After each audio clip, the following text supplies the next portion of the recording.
नमस्कार, नानी की कहानी में आपका स्वागत है। आज की कहानी थोड़ी सी ट्रिकी है क्योंकि वो हमें नानी ने भी सुनाई थी और हमने अपने स्कूल टाइम की किताबों में भी पढ़ी थी। हिंदी की किताब में थी। एक गांव में एक गरीब लकड़हारा रहता था, यानी कि वुड कटर, और वो रोज लकड़ियां काटता था, बाजार में बेचता था और अपने घर का नाश पानी लेकर आता था और उससे अपना परिवार को खाना पीना खिलाता था।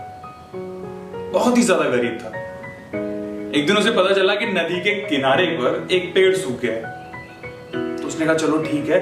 उसने अपनी कुल्हाड़ी उठाई और वो चल दिया कि आज इस पेड़ को काट के मैं ज्यादा सी लकड़ियां बेच कर आऊंगा तो ज्यादा पैसा आ जाएगा। वो सूखे पेड़ पर चढ़ गया और उसने काटना शुरू कर दिया लकड़ी। काटते काटते उसकी कुल्हाड़ी नदी में गिर गई।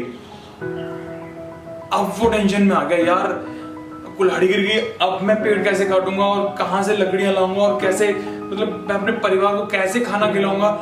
मेरे पास तो अकेली कुल्हाड़ी थी। और वो नीचे नदी किनारे आकर बैठ गया कि कैसे होगा। इतनी देर में जल देवता बाहर निकले। उन्होंने कहा कि क्या हुआ, क्यों परेशान हो? तो उसने कहा कि मेरी कुल्हाड़ी इस नदी में गिर गई है और मैं लकड़ी काटना चाहता था, लकड़ी अब कैसे काटूंगा। उसने कहा ठीक है रुक जाओ, मैं ढूंढ कर लाता हूँ। जल देवता नीचे गए, नदी में से एक हीरे जवाहरात से जड़ी हुई कुल्हाड़ी लेकर आए। उसने कहा ये तुम्हारी कुल्हाड़ी है? नहीं नहीं नहीं, ये मेरी कुल्हाड़ी नहीं है। मेरी कुल्हाड़ी है, ब्राउन कलर की है, लोहे की है और लकड़ी का डंडा है। वो ठीक है, ओके, दोबारा जाता हूँ। फिर दोबारा गए, सोने की कुल्हाड़ी लेकर आए। तो सोने की कुल्हाड़ी जब लेकर आए, नहीं नहीं ये नहीं है, मेरी लोहे की कुल्हाड़ी है। तो ठीक है रुक जाओ। फिर दोबारा गए, फिर वो निकल गए चांदी की कुल्हाड़ी के साथ। नहीं ये नहीं है मेरी कुल्हाड़ी, लोहे की है, ब्राउन कलर की है। तो ठीक है। फिर वो नीचे गए, दोबारा से उन चारों कुल्हाड़ियों को लेकर आ गए। मेरी ये वाली है, ये वाली चौथी वाली। ठीक है, अब तुम ये चारों रख लो। कि नहीं मैं क्यों रख लूं, मेरी कुल्हाड़ी तो ये है। कि नहीं, तुम इतनी ईमानदारी के साथ में अपना काम करते रहे, तुम ये चारों कुल्हाड़ियां रख लो। कि ठीक है। तो उसने फिर वो कुल्हाड़ियां बाजार में ले जाकर बेची तो बहुत सारा पैसा आया और वो बहुत अमीर हो गया। फिर उसके घर में कोई भी कमी नहीं थी। वैसे ही उसका एक दोस्त लकड़हारा था। उसने कहा कि यार मैं भी ऐसे करता हूँ। वो भी गया नदी के किनारे, पेड़ काटने लगा और जानबूझकर कुल्हाड़ी नदी में गिरा दी। और फिर वो बैठ गया कि मेरी कुल्हाड़ी इसमें गिर गई है, मैं कैसे करूंगा।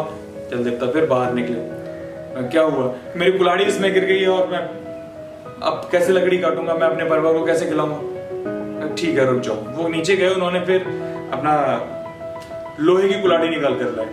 बोलते ये तेरी कुल्हाड़ी है? नहीं नहीं नहीं, ये मेरी कुल्हाड़ी नहीं है, ये मेरी कुल्हाड़ी है नहीं, और मेरी कुल्हाड़ी तो दूसरी है। फिर वो दोबारा गए, दोबारा से निकल कर आए। उनका सोने की कुल्हाड़ी लेकर आएगी। ये तुम्हारी कुल्हाड़ी है? कि हाँ यही मेरी कुल्हाड़ी है। बेवकूफ आदमी, तू अपनी चीज को नकार रहा है और दूसरे की चीज को ले रहा है। तुझे कोई कुल्हाड़ी नहीं मिलेगी और उसकी कुल्हाड़ी भी चली गई। तो वो रोता पीटता घर पे आया, मेरी तो अपनी कुल्हाड़ी भी चली गई, मैं कैसे करूं, क्या करूं। तो इस तरीके से कहानी खत्म होती है। हाँ, मॉरल ऑफ द स्टोरी कि अगर आप ईमानदारी के साथ में अपना काम करेंगे तो उसके अच्छे परिणाम मिलेंगे ही मिलेंगे। और आपने अगर बेईमानी की हो सकता है आपका नुकसान अभी नहीं, थोड़े टाइम बाद हो, लेकिन होगा जरूर। तो हमेशा ईमानदारी बरतें अपने काम में, अपने स्वभाव में। और इसके अलावा भी अगर कोई मॉरल आपको लगता है इस कहानी में तो प्लीज कमेंट बॉक्स में जरूर बताइएगा। तो मिलते हैं अगली कहानी में, नानी की कहानी में। तब तक के लिए नमस्कार।